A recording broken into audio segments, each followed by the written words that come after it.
Welcome back to our study this week. We're looking at the book of Malachi. It's kind of introductory lesson here as we get ready to dive into the text of the book.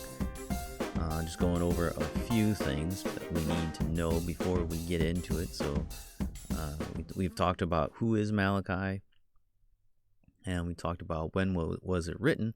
And so this time we're going to talk about what was the purpose of his message. First thing, obvious thing, is to prepare the way. Preparation is one of the key messages of Malachi. It says, "For behold, the day is coming, burning like an oven." They were to be looking for the day when the evil would be put to shame, but those who fear the Lord would find healing. In the meantime, they were to remember the law. This doesn't mean that they were to say, "Oh yeah, remember God gave us a law." They were to be keeping the law of God. And Malachi also told them of a sign that they were to look for. Elijah, the prophet, would come before the great and awesome day of the Lord. He would turn the hearts of fathers to their children and the children to their fathers, or the land would be utterly destroyed. John tells us that John the Baptist was that, or Jesus tells us that John the Baptist was that Elijah.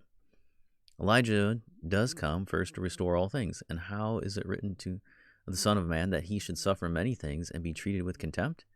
But I tell you that Elijah has come, and they did to him whatever they pleased, as it is written of him.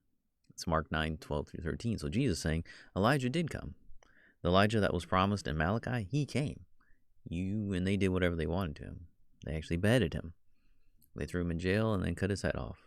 So the one who was coming to prepare the way to make straight the paths of the Lord, he came, and then they killed him. Another purpose of Malachi is a loving warning. Malachi is written as a dialogue between God and the people. God lovingly but very forcefully confronts the people's sin. Malachi records 8 questions of the people.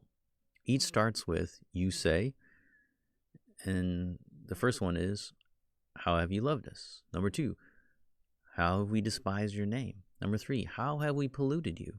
Number 4, "Why does he not accept our offering?"